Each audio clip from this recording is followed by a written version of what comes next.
Today, again, let's say silver's dead at 30, you're going to spend $33, $34 per coin. That's 3, 4, and some places are charging $5 over spot.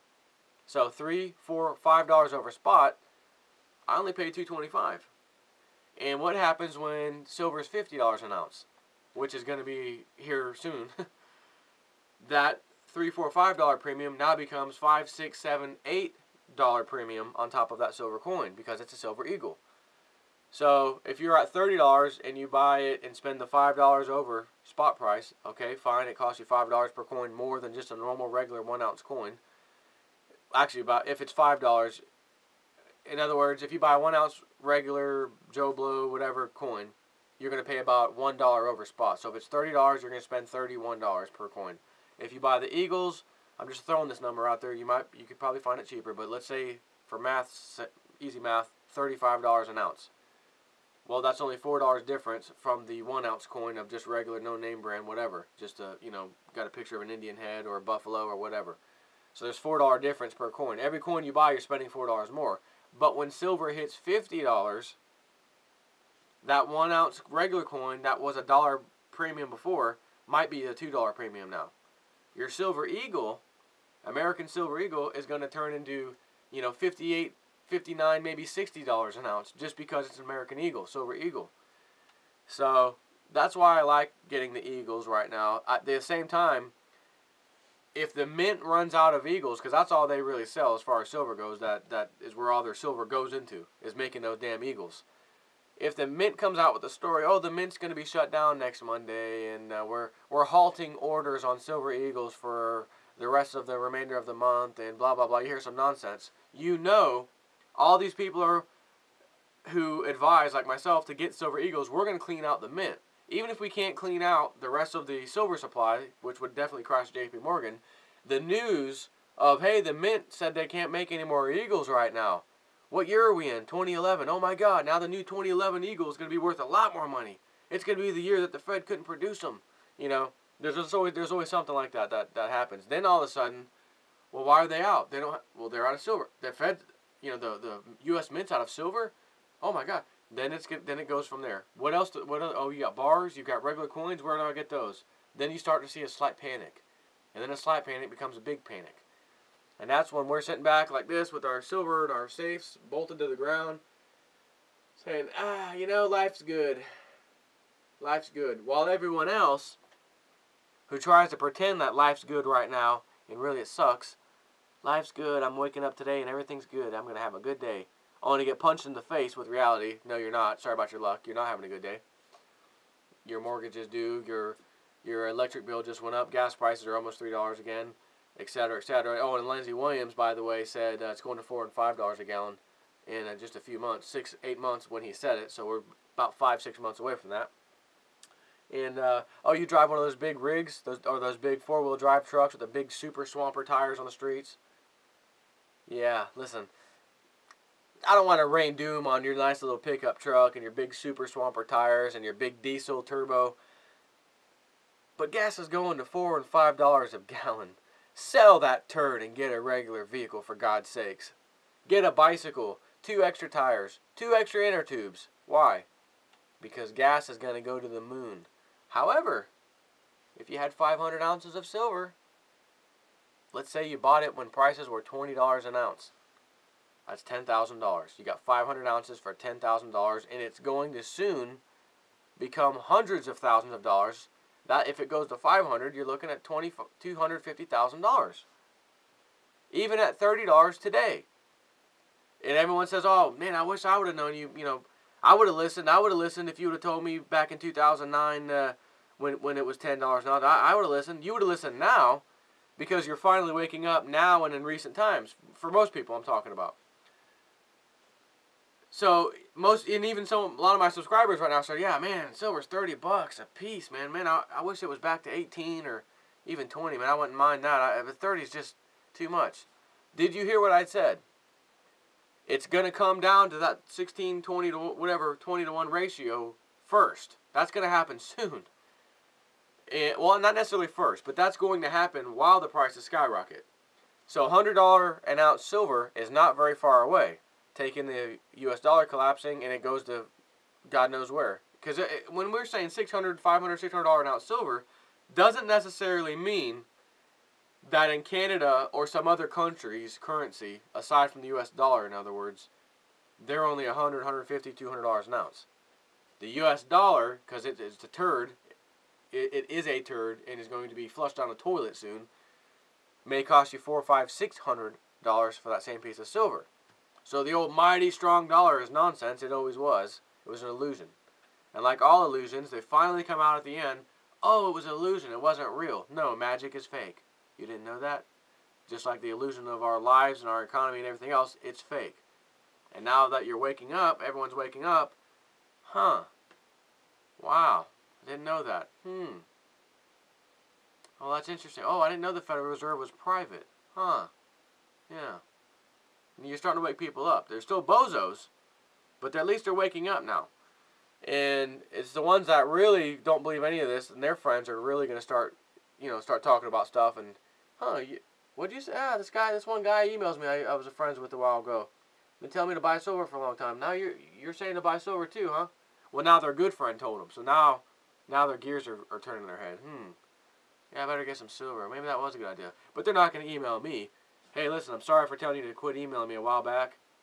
I appreciate you sending me all these links and trying to prove to me that it was a very important thing to buy silver to save my family's life, basically, and to try to have some type of lifestyle while the collapse of my country is taking place. I realize I called you a complete idiot and told you to stop emailing me because you're full of crap, but you're actually not full of crap. And everything you said is actually taking place now. At least the signs of some of the worst things are here in my face, and I'm worried now.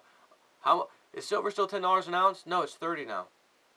It's 300% higher than what when I told you to buy some. Huh. Well, I don't have that money anyways. I spent it on I had to get a car and a new computer or something dumb. And that's what they're gonna say. That's what some of them do say, stuff like that. Again, I really don't care. It does piss me off, and it did at first, because you say, okay, well, it'd be different if I just came here and just walked up to you, even though I know you. Hey, you should buy some silver. Why? I don't know. Some people collect it. How much is it? $10. Fluctuates sometimes. $15 an ounce. $10 to $15 an ounce right now. The last couple, 2-3 months. Back when this happened. But why should I buy silver, though? It's just a coin. What do you do with it? Nothing. You just collect it. Wait for the value to go up. I'd rather, buy a Xbox game or, go to the beach and spend gas money to go there or something. I don't know about that. But when they wake up, it's a different story. Because, well, simply put, people are just, they're not aware of anything, and most people are just reactionary. Something happens, and it becomes, oh shit, my boat's sinking. Now, when they were trailering the boat out there, they didn't think about their boat sinking. When they got in the boat, they didn't think about their boat sinking. When they started the engine up and started to go off and head out to where they're going fishing, 30-minute drive to wherever they're going, in the water, they weren't thinking about the boat sinking. Even when they stopped and started fishing, they didn't think about the boat sinking. Never even crossed their mind. Which is why almost nobody has those beacons that can send a beacon GPS location to the Coast Guard. If you pull it, they'll come for you, basically, right? No one brings those with them on a boat. No one has some kind of life raft or anything on a boat. Maybe a life preserver, and that's it. Because you don't think the boat's going to sink. Yet even in recent history, you hear stories in the news, oh, I heard that last week or last month or last year, boat capsized out of nowhere. This wave came up and just capsized the damn thing. You even heard it and read it. But you're still, that's not going to happen to me. And then it happens to you. And not only you, but everybody in the sea and the ocean around you, it happens to, roughly the same time. Now what do? Now you're sinking, and those who survive learn the biggest life lesson of all, in their eyes. Those of us on shore who knew in advance these boats are going to be sinking, with our silver in our hand, flashing little codes, right? SOS, get out of the water, with our little silver coins shining in the light. Only to have them, leave us alone, we're fishing. And we're already safe on land. It's the people out in the water still who don't even know about this and look at you and me like we're some kind of idiot for even mentioning these things. This is the greatest country on the face of the earth. We're the biggest superpower. What are you talking about? What am I talking about? 99-week unemployment just got canceled. Now they're going to make this sweetheart deal to let it go pass. Which I'm good. I want them to. I want people to have unemployment. I don't care. I'll pay all my taxes to go to that before I pay for a piece of crap war. Fake war.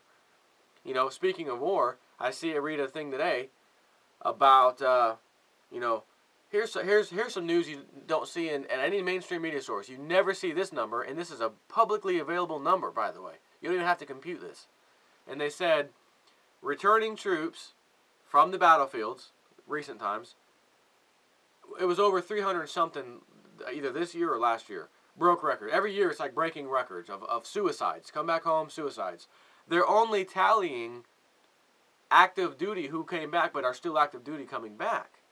Once you're done, and you put in your 4 years or whatever it is, and you're done, and then you come back, now no longer in the military, and then you commit suicide, and you add those numbers in because, oh, well, no, that doesn't count. That doesn't count. He wasn't in the active duty, so he's just a civilian, regular, everyday Joe Blow that committed suicide. Well, no, he committed suicide because of what he experienced in the war.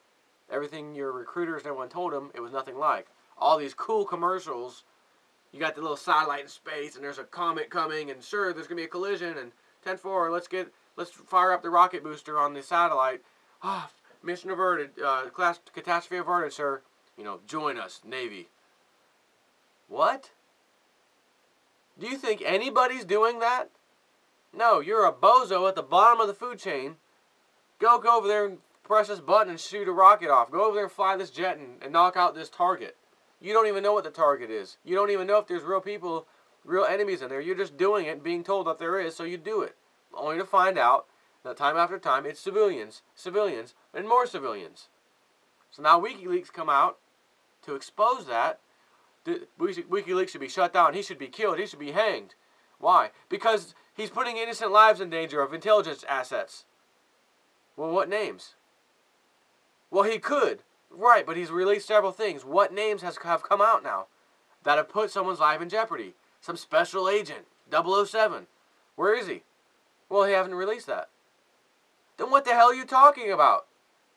That's like weapons of mass destruction, terrorism, weapons of mass destruction, WMDs.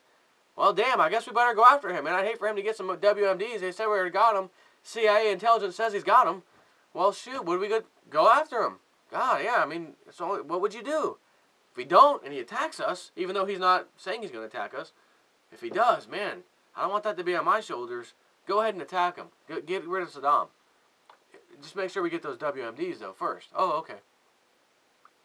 No WMDs. George Bush, and I quote, case of bad intelligence. So who's held... Oh, good, I'm glad. Who's held accountable with their life for that? Oh, nobody. Okay, well, who's held accountable for the bad intelligence? Just maybe a military hearing and trial to send them into jail for you know, causing a war in an entire country, invading it, killing hundreds of thousands of their people. I mean, this is bad intelligence. This is big.